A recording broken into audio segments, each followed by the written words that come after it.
Today we are going to be making tomato paste. I bought some overripe tomatoes from the farmer's market the other day. For 100 shillings I was able to get 5 kgs of overripe tomatoes, and that is what we will use in this video to make tomato paste. So here I'm using apple cider vinegar to wash my tomatoes. I took my time to soak my tomatoes in apple cider vinegar and to thoroughly scrub my tomatoes. You know, from the farmer's market, tomatoes are dirty, they've been handled, they've been all over, and overripe tomatoes, some are broken, the skin has been broken a little and bruised a little. So I took a lot of time and I was very careful to wash my tomatoes very thoroughly using apple cider vinegar. Usually in any market, when you find overripe tomatoes, they are a waste to the seller, and any seller would be willing to sell them to you at a very, very affordable rate. Some will even give those tomatoes to you for free because, you know, they're a waste for them, and if they don't sell them off, they really just have to go and throw them away. I took the time to cut my tomatoes into small pieces. I tried using a chopping board, but these tomatoes were too ripe. I just had to cut them on my hands. So make sure you cut your tomatoes into very small pieces so that they can cook very quickly. You don't want them to spend too much time on the fire.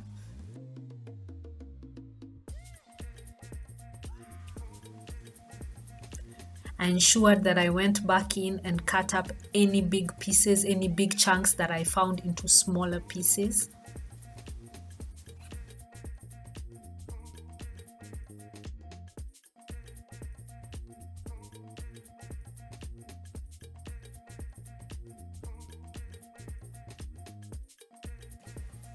I'm also going to be adding some vegetables into my tomato paste to make it as tasty as possible.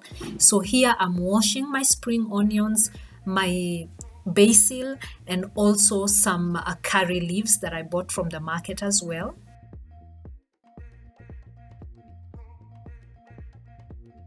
I washed and I roughly chopped my veggies. I also chopped up some red, yellow, and green capsicum. This I'm going to be adding to the tomato paste as well.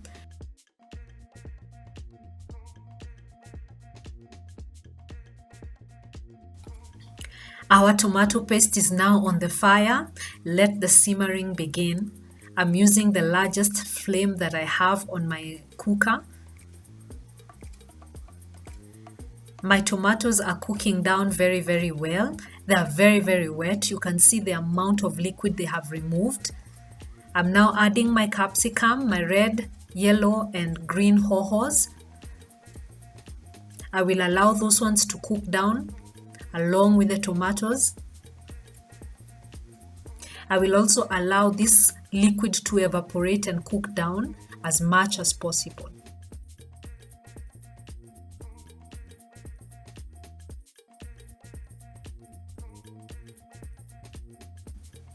As you can see here, I keep turning my tomatoes because I don't want anything to stick to the pan. And they are continuing to simmer very, very well. The liquid is continuing to reduce as they stay on the fire. I chopped into big chunks 2 red onions, and here I'm adding the onions into the tomato paste.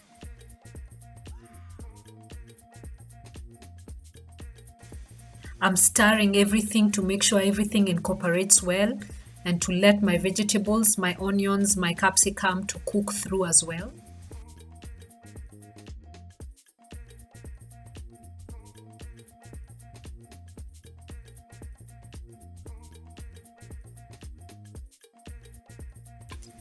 We are continuing to cook down. The liquid is continuing to cook down and evaporate even more, as you can see. I'm now going to be adding my mix of ginger and garlic that I have chopped into small pieces.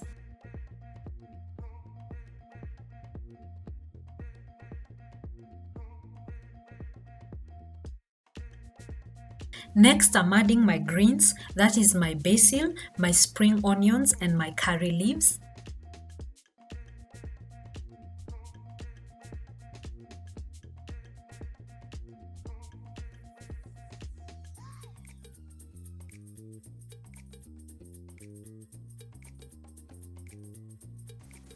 I will not allow the ginger, the garlic, the basil, the spring onions and the curry leaves to cook for too long.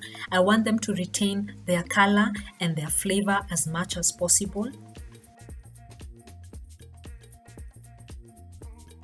So as soon as I add and stir in to incorporate all these veggies, I'm going to turn off my fire and I will allow these vegetables to just cook with the residual heat that is already in there. Here I am adding my pink Himalayan salt. If you've been with me, then you know I like my pink Himalayan salt. I add it to all my dishes. This tomato paste is going to be very, very rich and we will not need to add too much salt when we are cooking with it.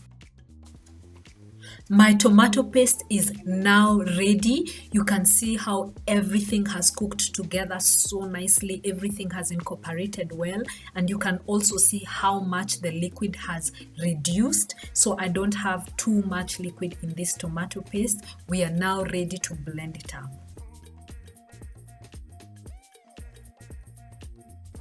So here I'm filling my blender so that I can blend up my tomato paste. I wish I had a stronger blender, but this blender did very, very well.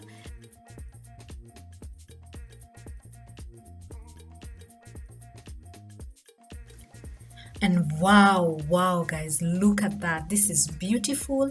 I love how this tomato paste has turned out. It is rich in color, rich in taste, very thick, no thickeners added at all. I love it. I love how it has turned out.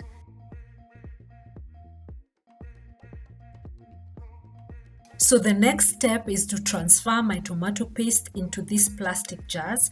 I'm using plastic jars that have airtight lids. I'm going to be storing my tomato paste in the freezer. This is going to be good and we are going to use it for the next couple of weeks, maybe even 2 months or so. This recipe is very easy and it's also very versatile. If you're someone who likes chilies, you can add chilies to your tomato paste. You can also add any kind of herbs you like. It just depends on what you and your family like. The whole idea is to use overripe tomatoes and make them as tasty and as flavorful as possible. Let your family enjoy this. You don't have to use money to go and buy tomato paste. Now you know how to make your own tomato paste at home.